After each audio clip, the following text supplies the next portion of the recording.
Millionaire gives his house keys to a beggar with a baby in the rain, but he had no idea what he'd find when he came back.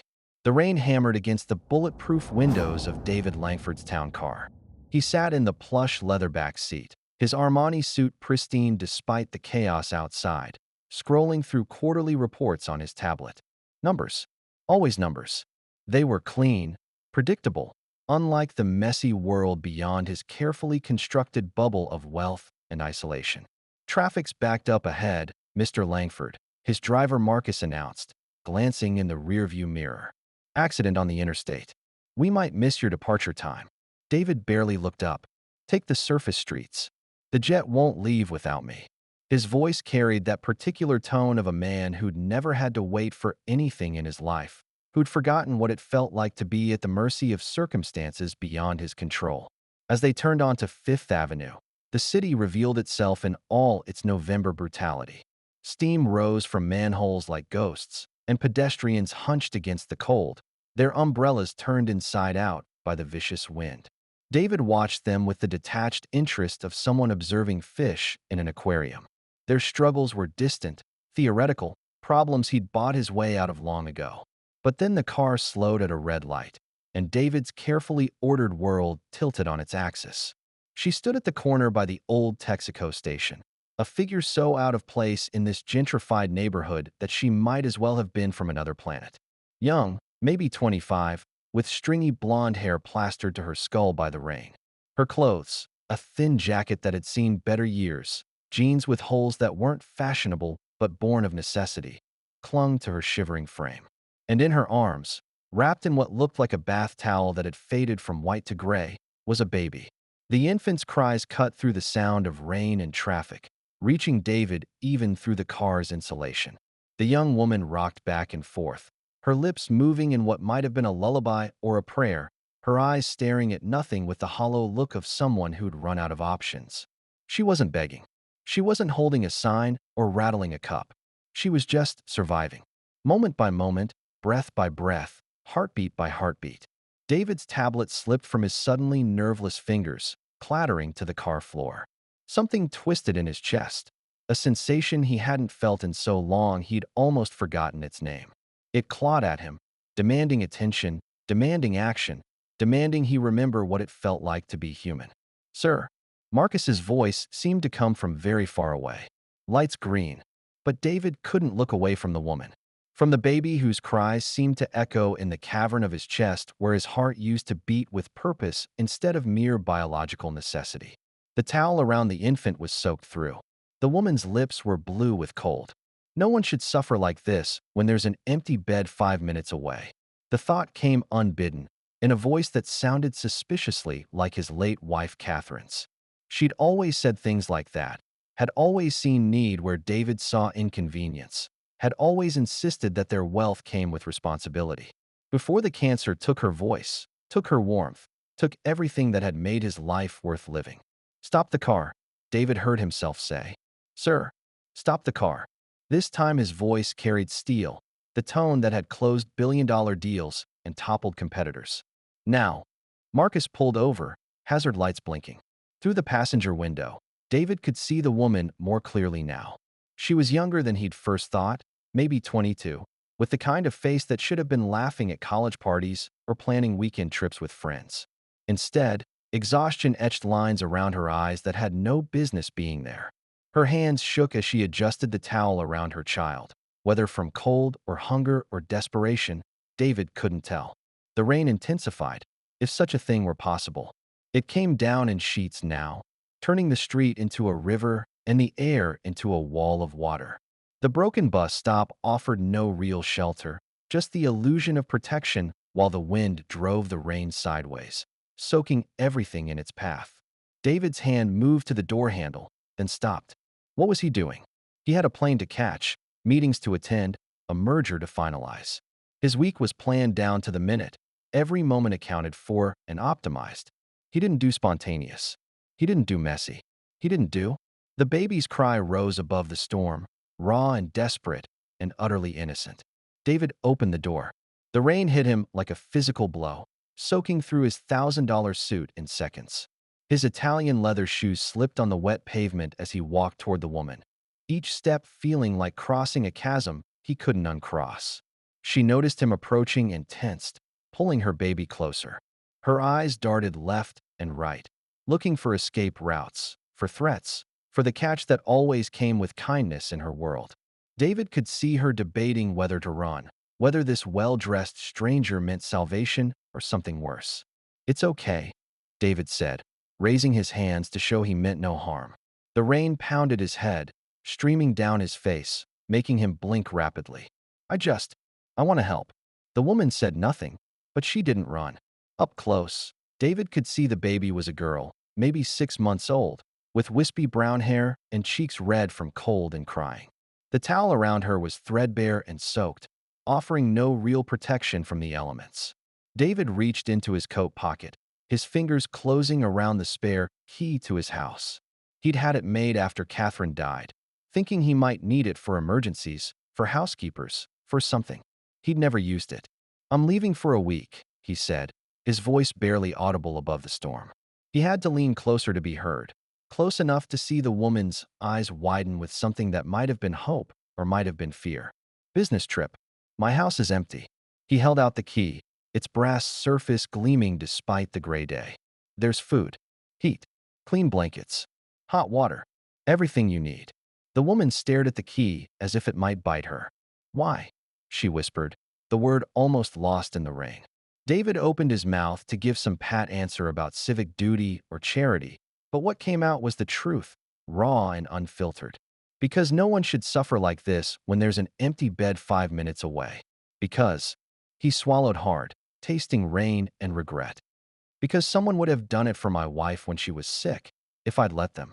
The woman's eyes searched his face for deception, for the angle, for the price tag that always came attached to kindness. But David had no angle. He had only the crushing weight of watching suffering he could prevent with something as simple as opening a door. "I don't understand," she said. "Neither do I," David admitted.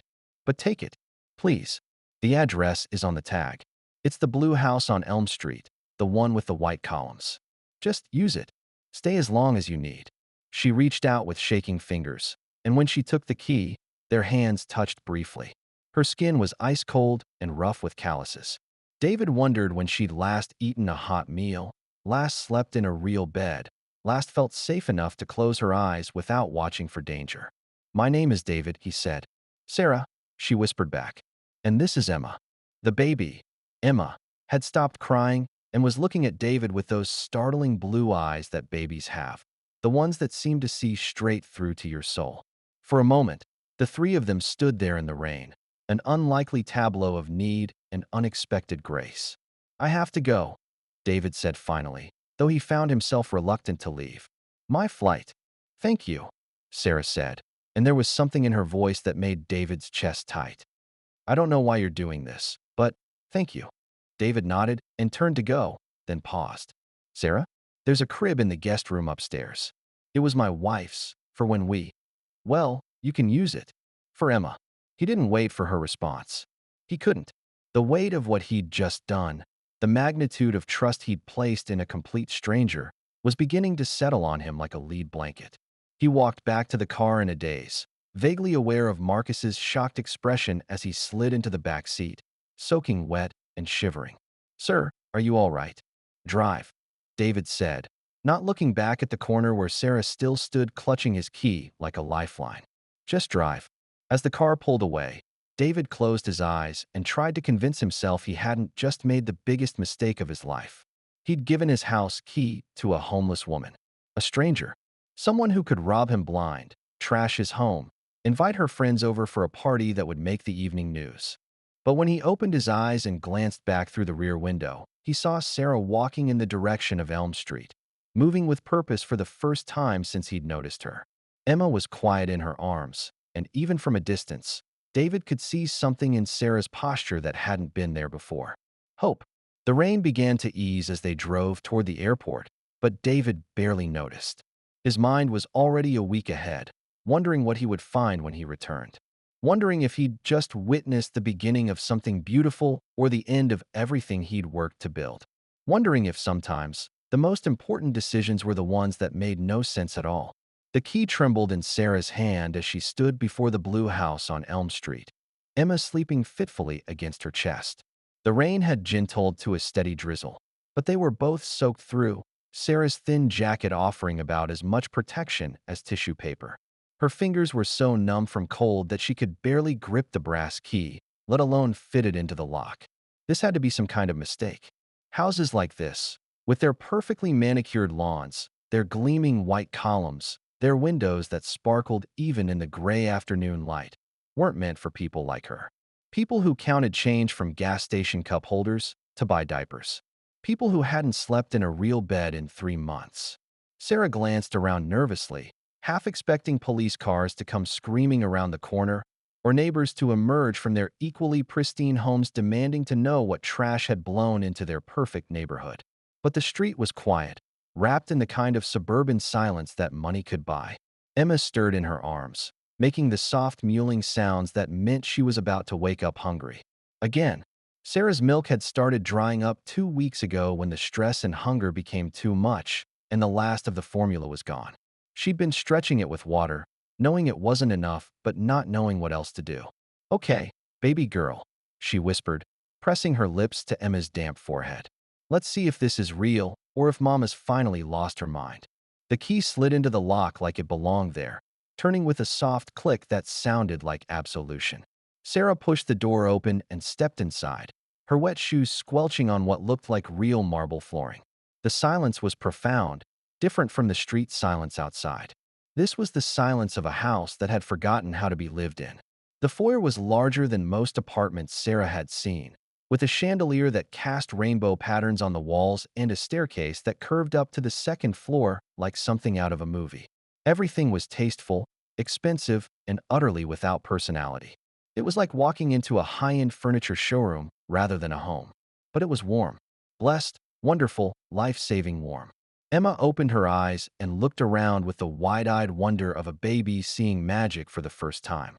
Or maybe just seeing a place where the wind wasn't trying to freeze her tiny lungs. "Heat," Sarah breathed, closing her eyes and letting the warmth wash over her like a physical embrace.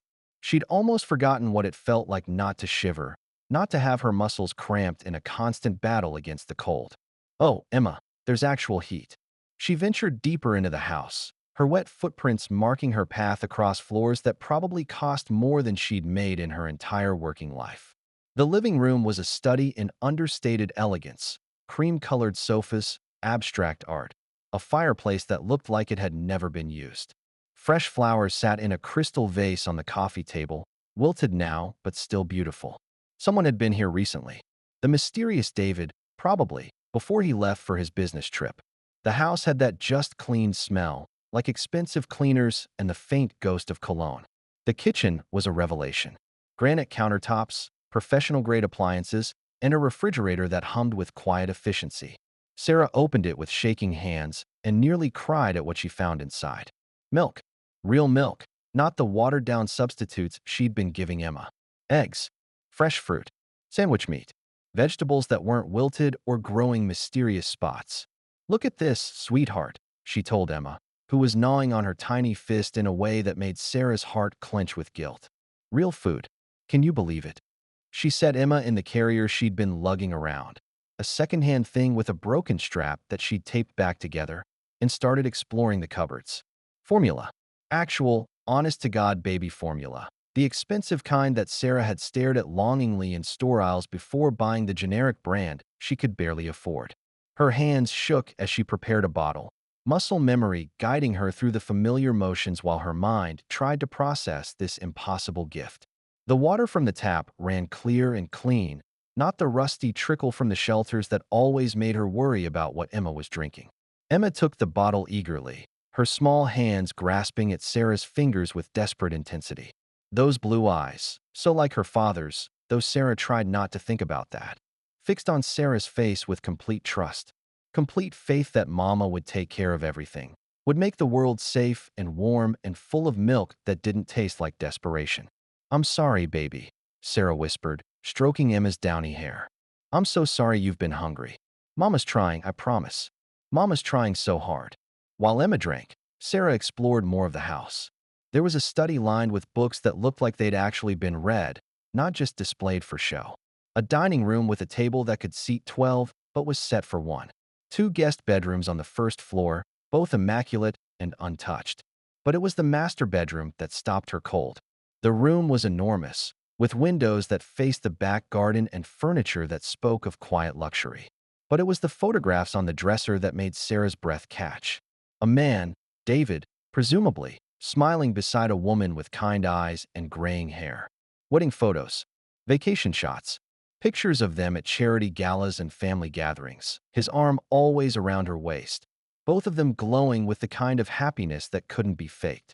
In the more recent photos, the woman was thinner, wearing scarves that didn't quite hide the telltale signs of chemotherapy. But she was still smiling, still radiant, still obviously loved. The last photo showed David alone, his face drawn with grief, so fresh it seemed to leap off the paper. Sarah's hand flew to her mouth. She was intruding on sacred ground, on a shrine to love and loss that she had no right to witness. This house wasn't empty because David was traveling. It was empty because half of his heart was buried in some cemetery, and the other half was walking around pretending to be alive. Emma had finished her bottle and was looking drowsy in Sarah's arms. The baby needed a proper place to sleep, somewhere safe and warm and clean. Sarah remembered David's words about the crib upstairs, but she hesitated. Using the guest room was one thing. Using something that had been meant for the children David and his wife would never have. That felt too intimate, too painful. But Emma was already asleep, her tiny mouth making sucking motions around nothing. Her body finally relaxed in a way Sarah hadn't seen in weeks. The infant carrier was no place for a real rest, and the floor was too hard, too cold. Sarah climbed the stairs carefully, trying not to wake Emma, trying not to think about how her wet clothes were probably ruining the pristine carpet. The guest room David had mentioned was at the end of the hall, and when she opened the door, she had to bite her lip to keep from crying out.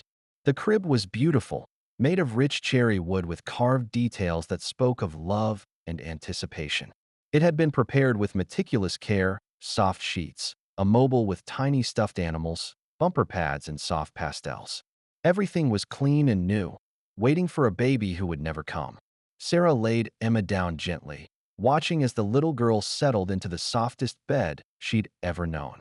For the first time in months, Emma looked truly peaceful, her breathing deep and even, her tiny fists unclenched.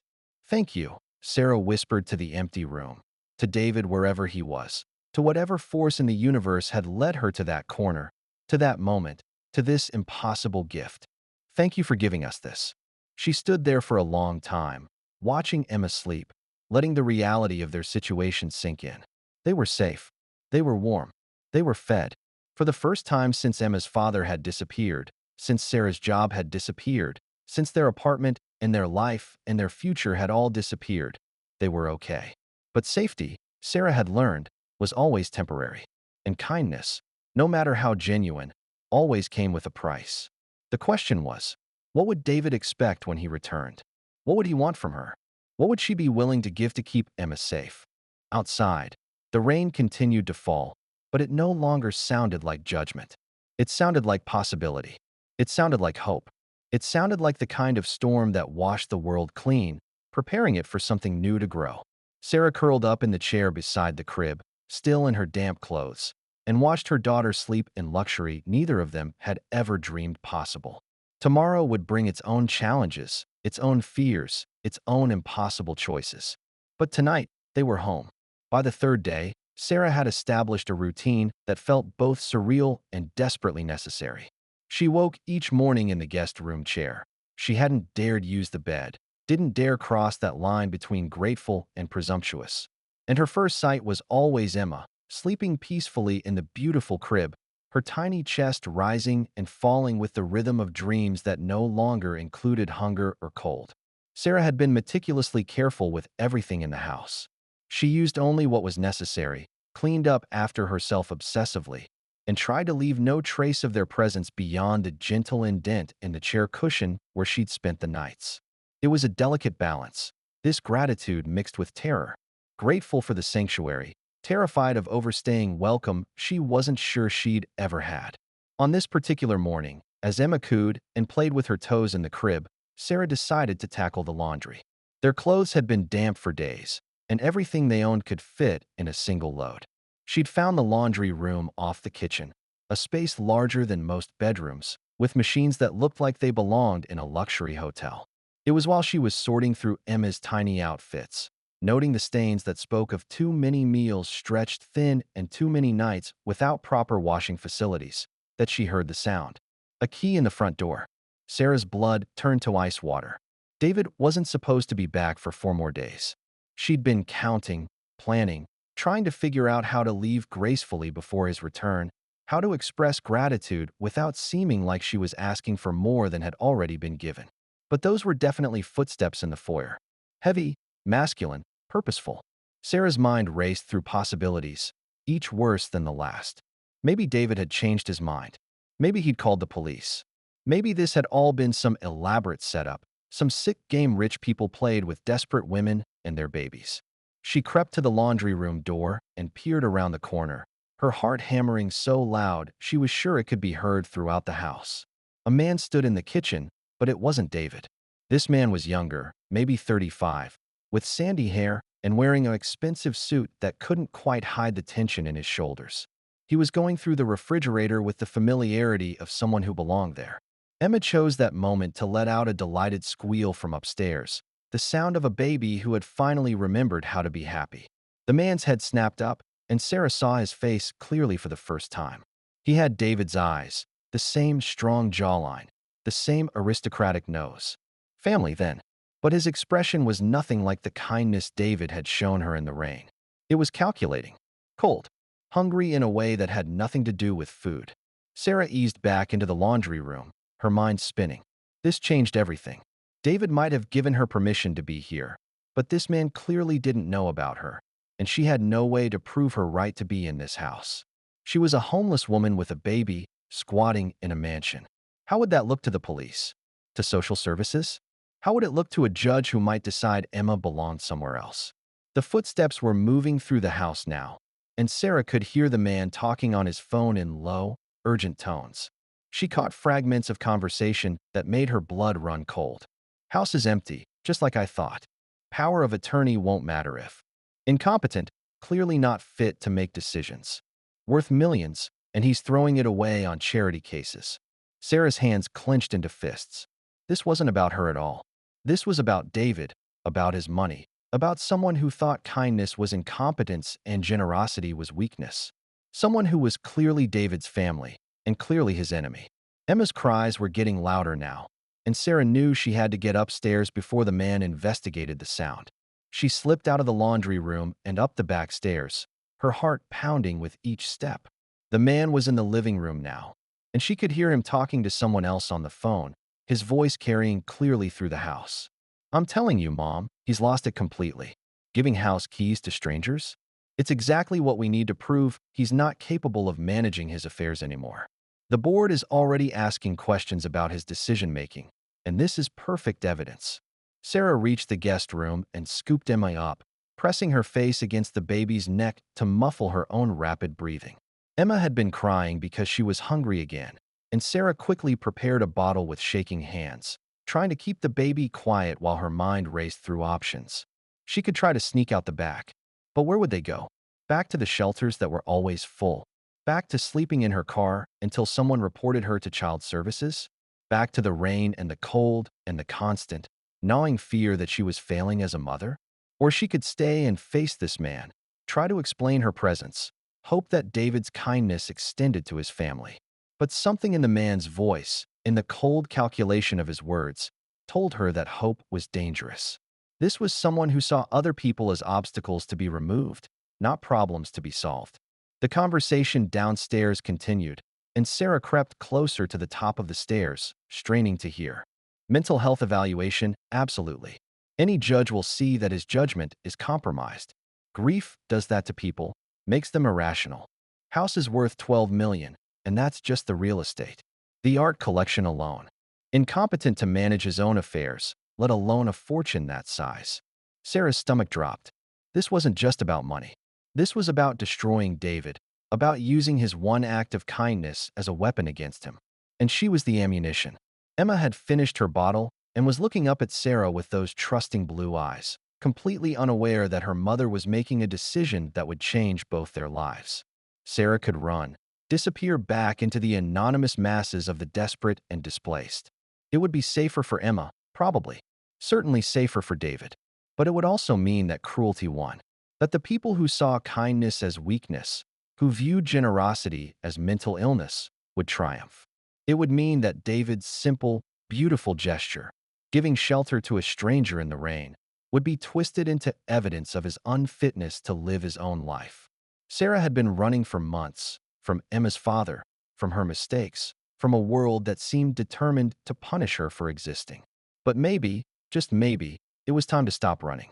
She settled Emma back in the crib and crept to the guest room closet, where she'd hung the one dress she owned that didn't scream, homeless woman with nothing to lose.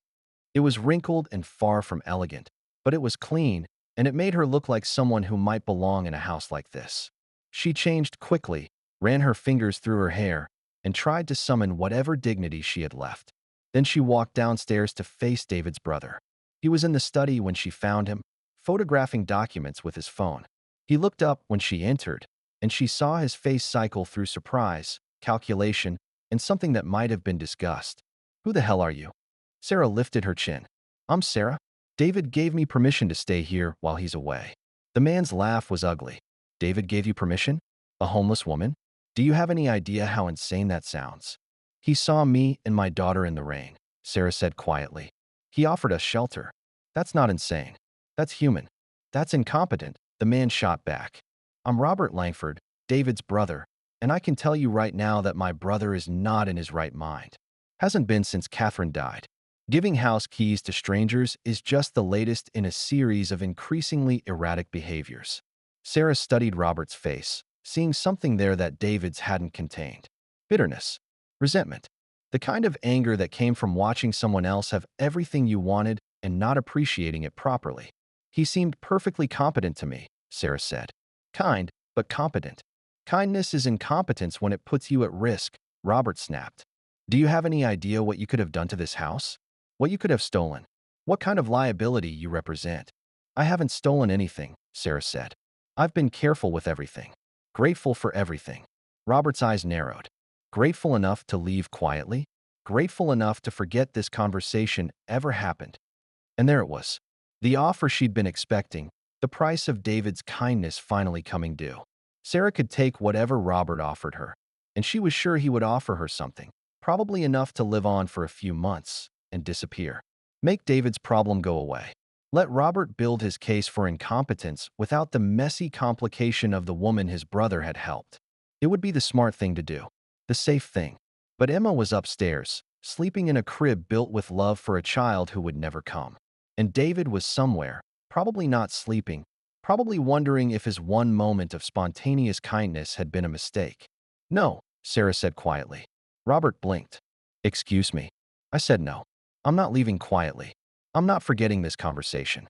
And I'm not going to let you use David's kindness against him." Robert's face flushed red. "You have no idea who you're dealing with, lady. I could have you arrested for trespassing. I could call social services and report you as an unfit mother. I could make your life hell in ways you can't even imagine." Sarah felt something settle in her chest, something that felt like strength. "Maybe, but I could also tell people about this conversation. About how you're using your brother's grief against him. About how you're treating generosity like a mental illness. How do you think that would look in the newspapers? How do you think David's business partners would feel about working with someone whose own family calls him incompetent?" For the first time, Robert looked uncertain. "You're bluffing." "Try me," Sarah said. They stared at each other across the expensive study. Two people from completely different worlds who'd found themselves in a battle neither had expected to fight. Upstairs, Emma began to fuss, and Sarah felt the pull of motherhood calling her away from this confrontation. "This isn't over," Robert said finally. "No," Sarah agreed. "I don't think it is." As she walked back upstairs to tend to her daughter, Sarah realized she'd just made a choice that would define the rest of her life. She'd chosen to fight for David, for his right to be kind, for his right to make decisions about his own life and his own house and his own heart. She'd also probably made a powerful enemy. But as she lifted Emma from the crib and held her close, Sarah found she didn't care. Some things were worth fighting for. Some people deserved to have someone stand up for them. And some kindnesses were too precious to let the world's cruelty destroy. David had been in Tokyo for exactly 6 days, and he hadn't slept properly for any of them. Not because of jet lag or the demanding schedule of meetings, but because he couldn't stop thinking about Sarah and Emma, about the rain, about the look in Sarah's eyes when she'd taken the key, about the dozen ways his spontaneous act of kindness could have gone wrong. He'd called his house twice on day 3, letting the phone ring until the machine picked up, just to make sure the system was working. On day 4, he called Marcus and asked him to drive by the house. But Marcus had reported everything looked normal. Windows intact, no obvious signs of disturbance. Neighbors hadn't complained. On day 6, sitting in his hotel room at 3 a.m. Tokyo time, David finally admitted to himself that he was worried. Not about his house or his possessions, but about Sarah and Emma. Were they warm? Were they eating? Had Emma stopped crying? Had Sarah been able to rest? He was so lost in thought that he almost missed the call from his security company. Mr. Langford? This is Amanda from Secure Home Systems. We had an alert from your residence this afternoon. Motion sensors in your study and living room activated around 2 p.m. David sat up straighter. Was it the woman I left staying there? Sarah? There was a pause on the other end. Sir, our records show you're currently in Tokyo, and there's no notation about authorized residence. Should we dispatch security? No, David said quickly. Then, more slowly. Actually, yes. But not for a break-in. I want them to check on, to make sure everything's all right. The person there has permission to be there. I'm just concerned about their welfare. Another pause. I'll need to update your file with authorized residents, Mr. Langford. Can you provide names? Sarah. Sarah. David realized he didn't know her last name. She's a young woman, blonde hair, early 20s. She has a baby with her, a little girl named Emma, maybe 6 months old. I'll make a note and have our patrol officer do a wellness check. Should we have them call you? Yes, please. David paced his hotel room for the next 2 hours, ignoring the stack of contracts on his desk, ignoring the voicemails from his assistant about tomorrow's meetings. Finally, his phone rang. Mr. Langford? This is Officer Martinez with Secure Home. I just completed the wellness check at your residence. Are they all right? The woman and the baby? Well, sir, that's a bit complicated. The young woman, Sarah, she's fine, and the baby appears healthy. But there was another individual on the property when I arrived. A man claiming to be your brother, Robert Langford. He was quite insistent that the woman was trespassing. David's blood ran cold. Robert was there? Yes, sir. He had a key and seemed familiar with the property. But the woman also had a key and insisted you'd given her permission to stay. There seemed to be some tension between them. David closed his eyes. Of course Robert would show up. His brother had been sniffing around David's finances for months, ever since Catherine's death, making noises about David's state of mind and his questionable decisions. Robert had always been bitter about David's success, about the inheritance that had gone to the older brother, about the life Robert felt he deserved but never achieved. Officer Martinez, I need to be very clear about this. Sarah has my explicit permission to be in my house. She's not trespassing. She's my guest. Robert, on the other hand, does not have permission to be there. Sir, he had a key. He has a key from when he helped me after my wife's death. I never asked for it back, but he does not have permission to use it, and he certainly doesn't have permission to harass my guests. Would you like me to ask him to leave? David thought about it. Robert wouldn't go quietly, and making a scene would only give him more ammunition for his whisper campaign about David's mental state. But he couldn't leave Sarah to deal with his brother alone. Yes, David said finally. Please ask him to leave. And Officer Martinez? Could you give Sarah a message for me? Of course, sir. Tell her I'm sorry. Tell her my family doesn't speak for me, and she's welcome to stay as long as she needs. Tell her. David paused, surprising himself with what he was about to say. Tell her I'll be home tomorrow instead of Thursday. Tell her we need to talk. After he hung up, David sat in the dark hotel room and wondered what he was doing. He was cutting his business trip short to rush home to a woman he'd spoken to for maybe 5 minutes. He was choosing a stranger over his own brother. He was acting exactly like the unstable, grief-stricken man Robert painted him to be. But for the first time in months, he felt like he was doing something that mattered. The next evening, David stood on his own front porch, key in hand, feeling more nervous than he had before any board meeting or hostile takeover. The house was lit from within, warm and welcoming in a way it hadn't been since Catherine died. Through the front window, he could see Sarah moving around the kitchen, Emma on her hip, both of them looking like they belonged there. He knocked instead of using his key. Sarah opened the door, and David was struck again by how young she was, how fragile she looked despite the steel he'd glimpsed in her eyes that day in the rain. She was wearing a different dress now, still worn but clean, and her hair was pulled back in a way that made her look almost professional. "David," she said, and there was relief in her voice that made his chest tight. "You came back early. I was worried about you," he admitted. "About both of you. I heard about Robert." Sarah stepped aside to let him in, and Emma looked at him with that serious baby stare, as if she were trying to decide whether he was friend or foe. The house smelled like soup and baby powder and something else, something that had been missing for months. Life. The scent of a place where people lived and laughed and cared for each other. "We need to talk," Sarah said, echoing his words from the phone call.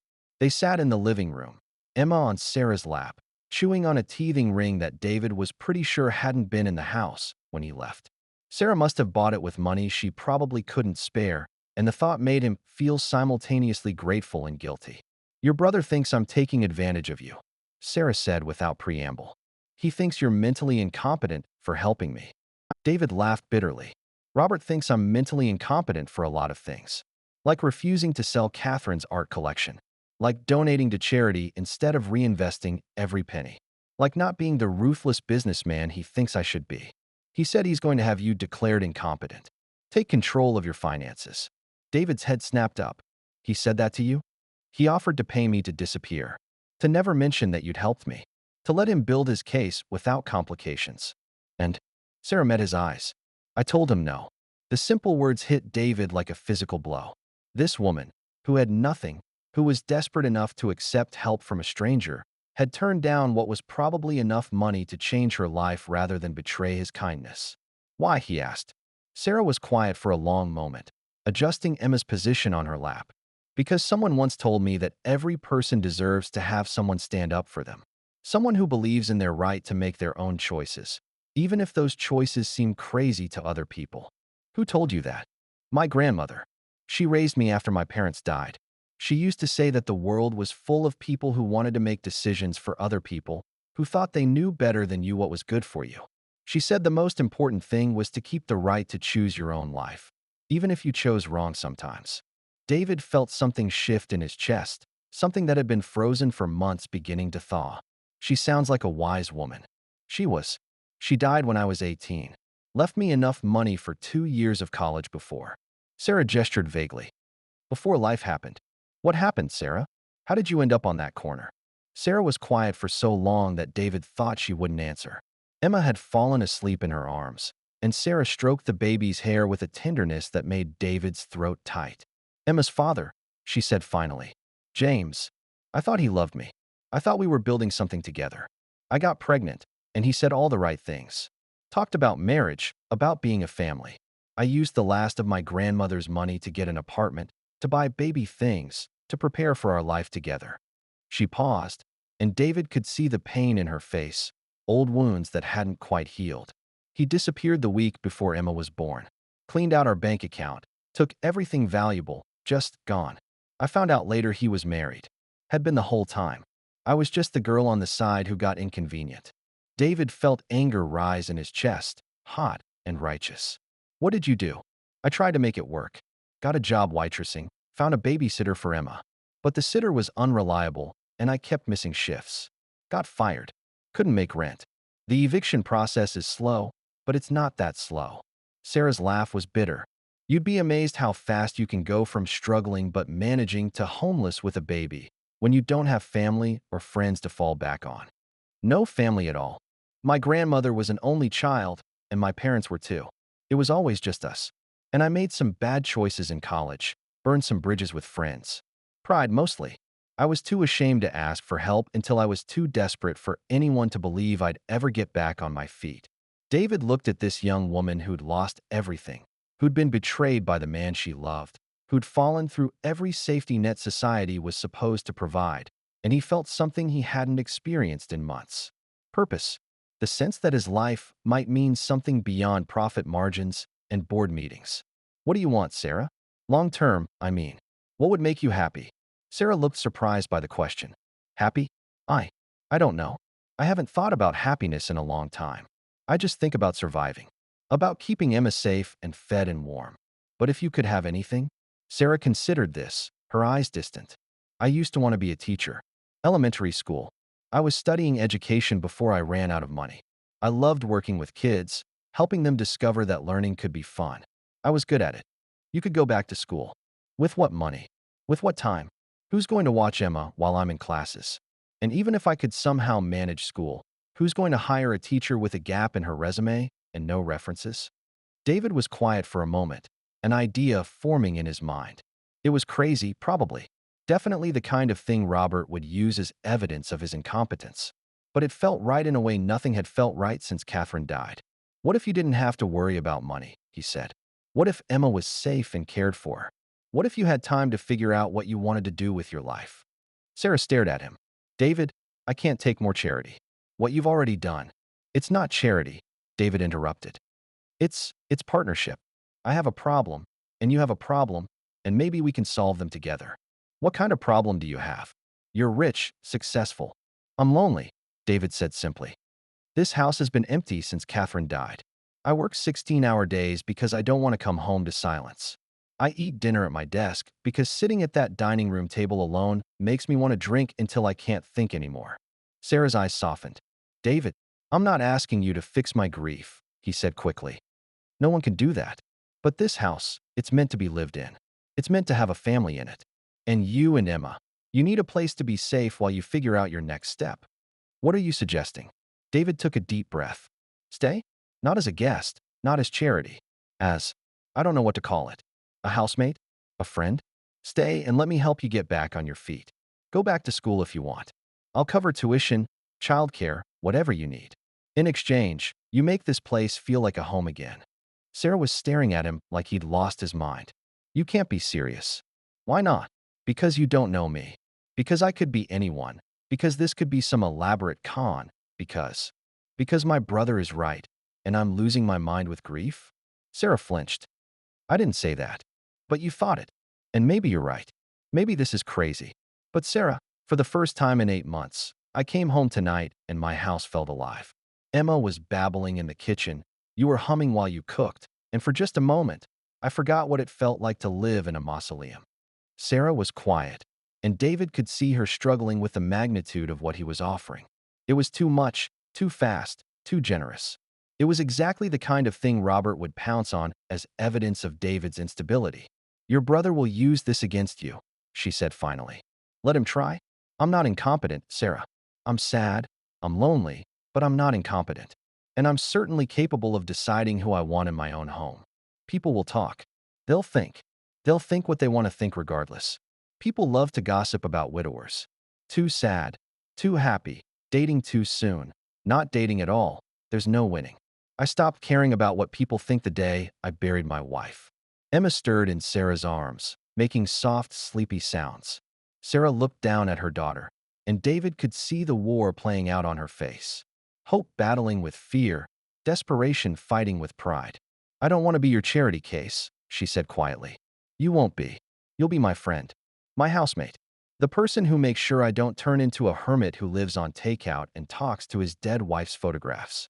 Sarah looked up at him, and David saw tears in her eyes. What if I can't do it? What if I'm not strong enough to build a real life again? Then we'll figure it out together. But Sarah, you've survived homelessness with a baby. You faced down my brother when he tried to bully you.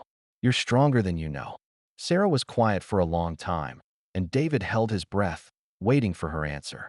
Outside, it had started to rain again, but this time it sounded gentle, like a lullaby rather than a storm.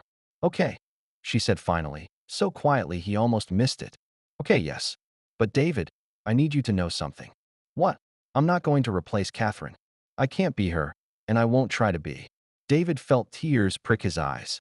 I'm not asking you to replace her. I'm asking you to help me remember what it feels like to have a future worth living for. Sarah nodded, and for the first time since he'd met her, she smiled. Really smiled, with her whole face, and David realized that maybe, just maybe, they were both going to be okay. 3 weeks later, the first shot was fired in what would become the war for David's soul and his fortune. Sarah was in the kitchen, Emma in her high chair working on the fine art of getting more oatmeal on herself than in her mouth, when the doorbell rang. David had left early for a board meeting, kissing Emma's forehead and squeezing Sarah's shoulder in a gesture that had become their morning ritual. Sarah had been looking forward to a quiet day of online classes. David had enrolled her in an accelerated teacher certification program that would let her student teach while completing her degree. The woman at the door was immaculate in the way that only serious money could achieve. Designer suit, perfect hair, jewelry that cost more than Sarah had made in her entire working life. But it was her eyes that made Sarah's blood run cold. They held the same calculating coldness Sarah had seen in Robert's face. "You must be Sarah," the woman said, her voice cultured and sharp as a blade. "I'm Margaret Langford, David's mother." Sarah's stomach dropped.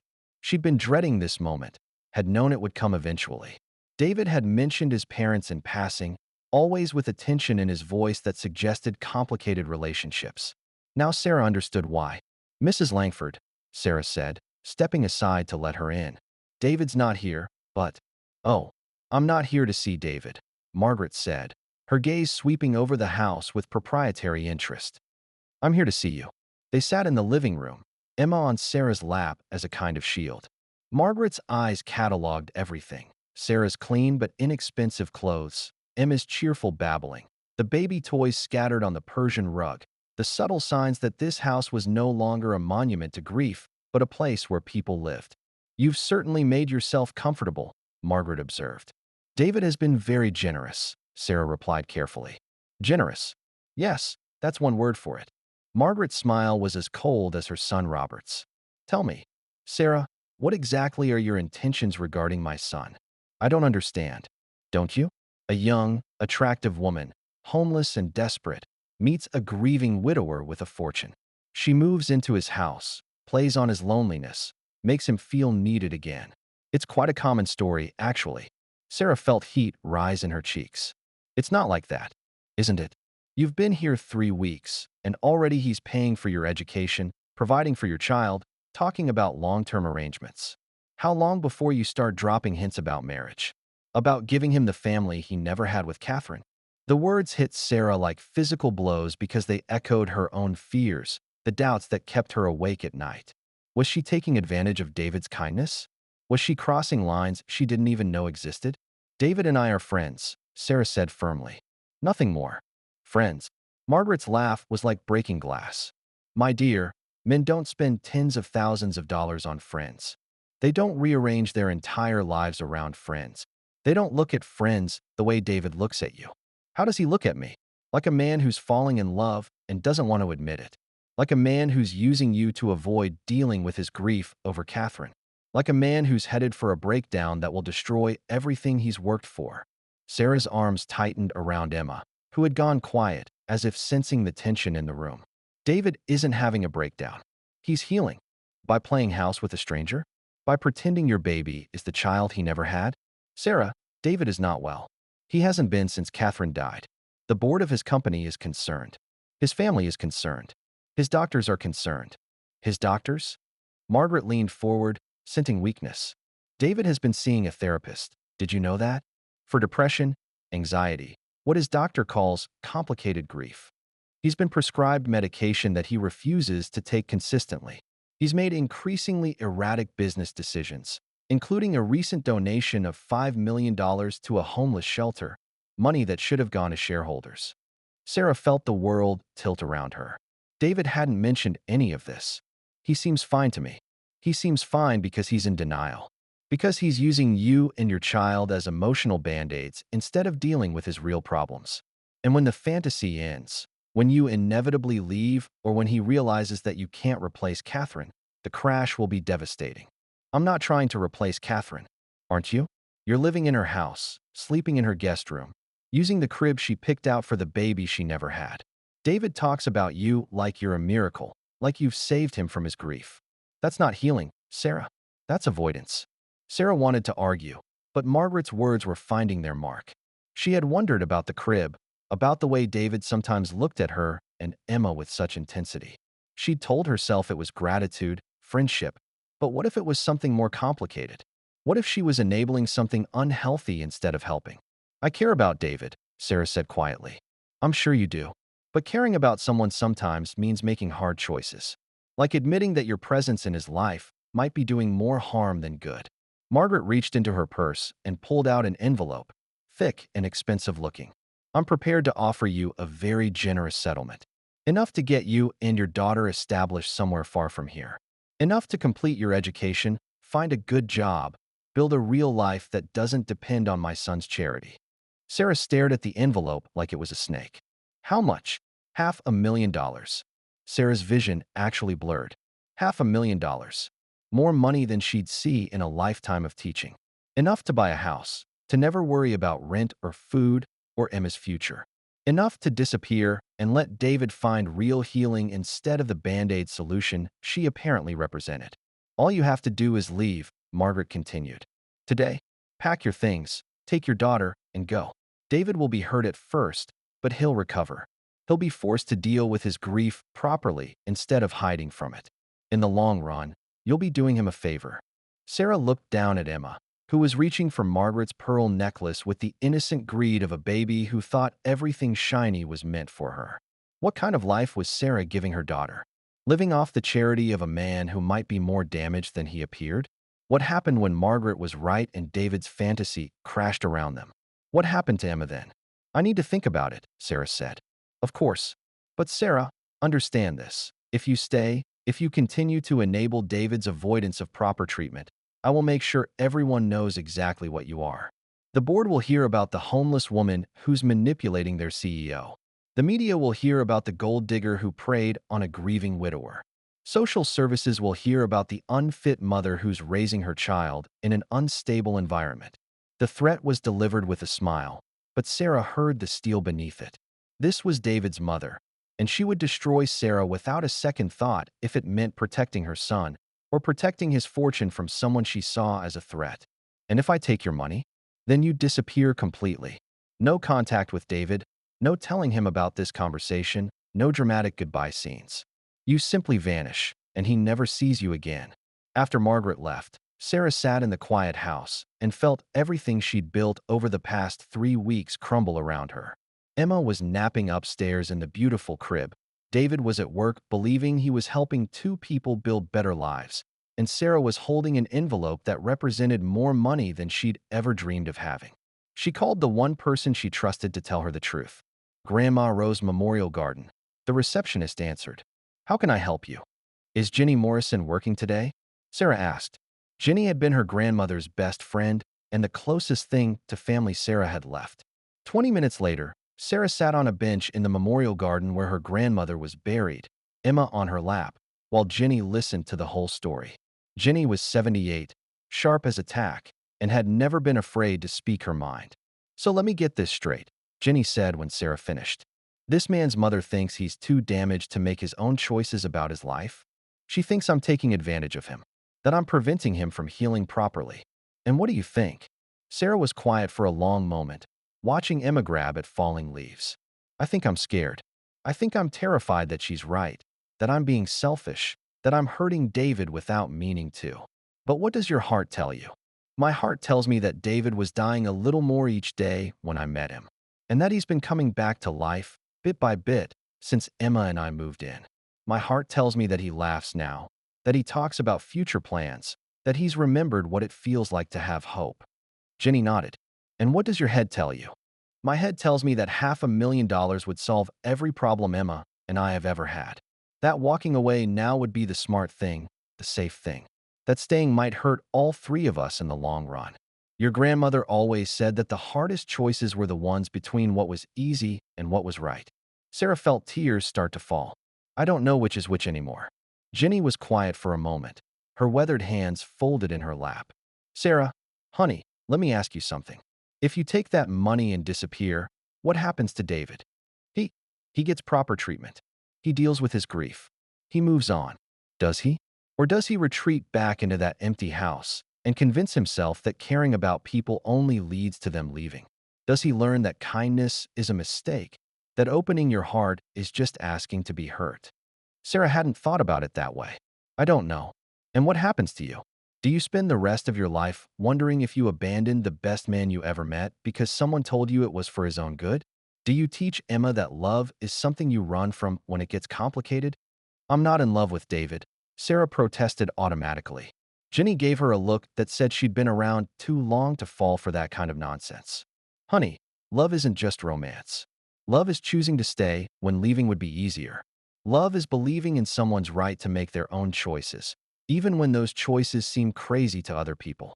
Love is standing up to bullies, even when they're wearing pearls and carrying checkbooks. Sarah thought about David's face that morning, the way he'd smiled when Emma babbled at him, the quiet contentment that had replaced the hollow grief she'd seen in those photographs. She thought about the man who'd stopped his car in the rain for a stranger, who'd trusted her with his home and his heart, who'd refused to let his family's cruelty poison his capacity for kindness. She thought about Emma, growing up in a world where she'd learned that some people were worth fighting for, that kindness deserved to be protected, that running away wasn't always the answer. What would Grandma have done? Sarah asked. Jenny smiled. Your grandmother would have told that woman exactly where she could put her $500,000. Then she would have gone home and stood by the man who'd shown her daughter kindness, no matter what the cost.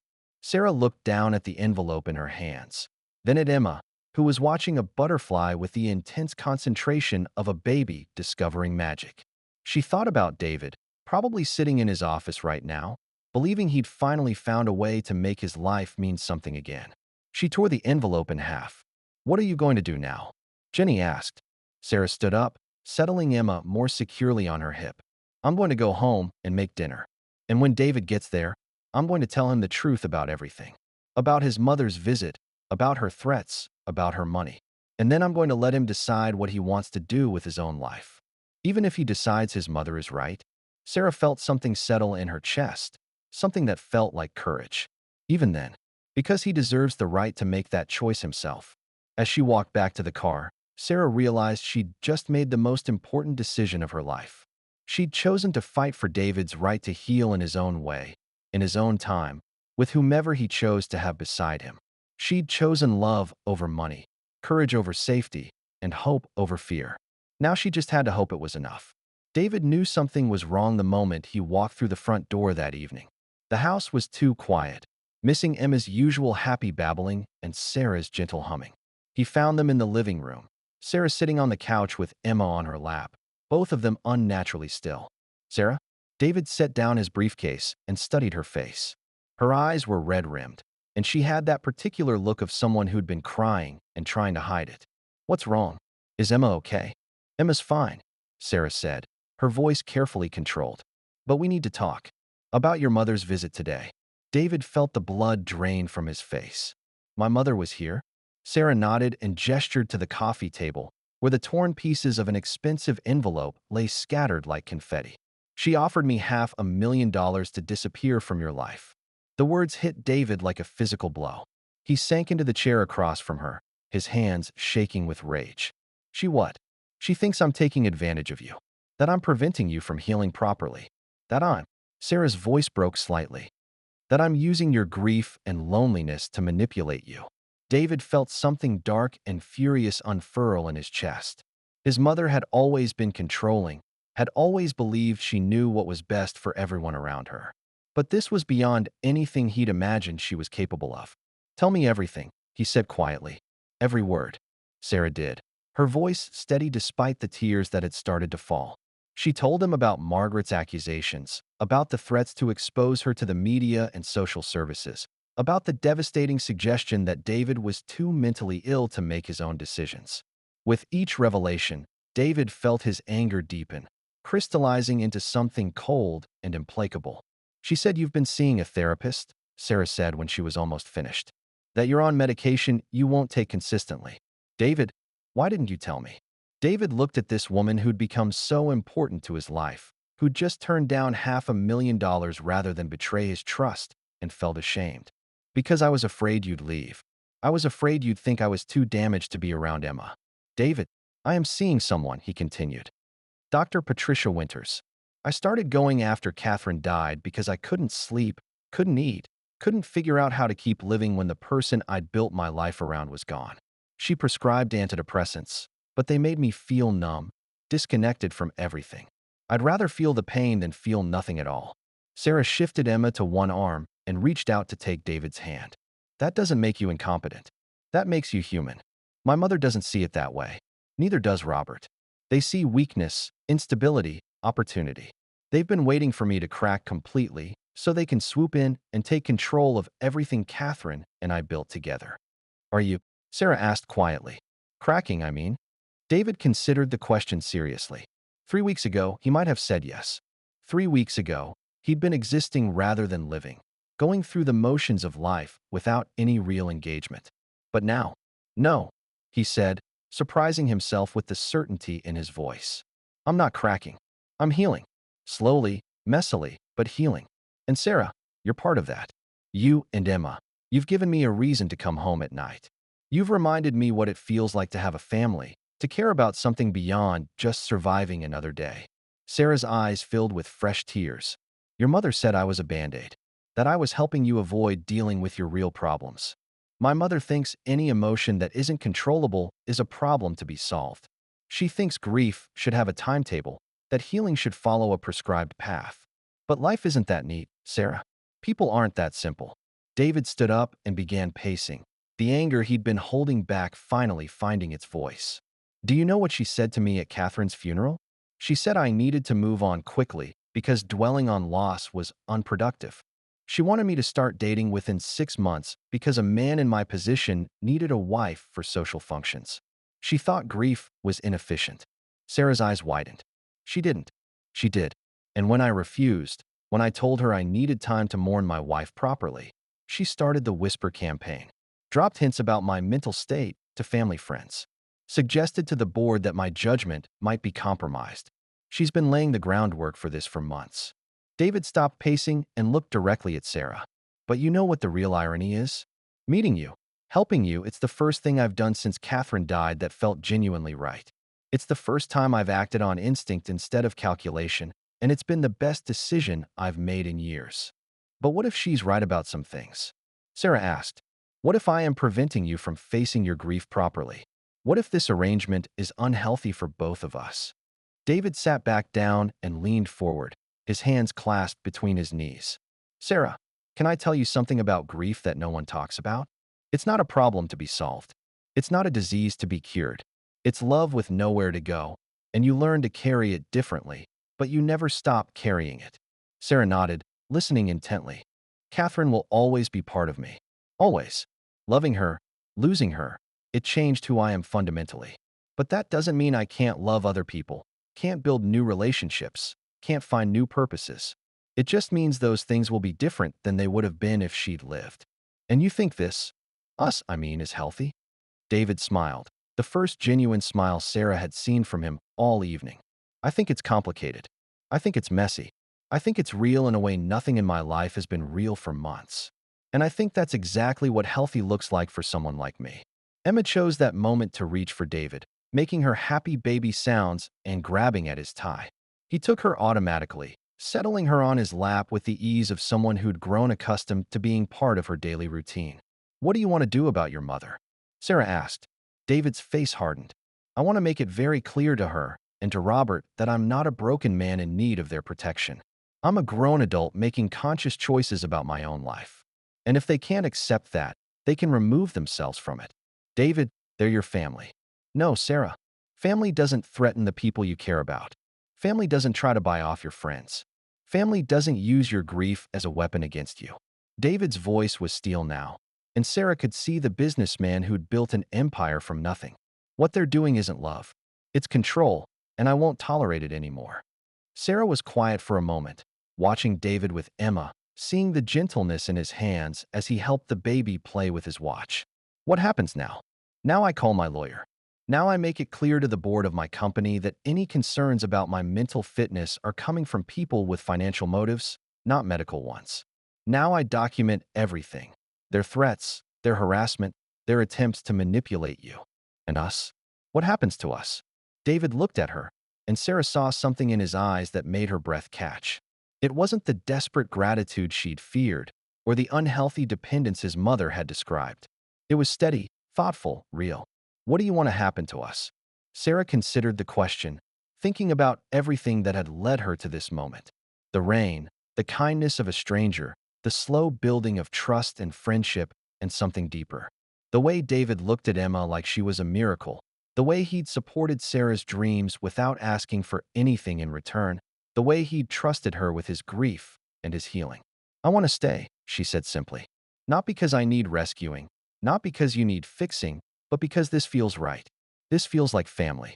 David smiled, and it was like watching the sun come out after a storm. Good, because I want you to stay too. Both of you. For as long as you'll have me. Emma babbled something that sounded almost like agreement, and they both laughed. Outside, it had started to rain again, but this time it sounded like music, like the kind of storm that washed away old hurts and made room for new growth. If you made it to the end, please like the video and subscribe to our channel. It truly means the world to us. See you in the next one.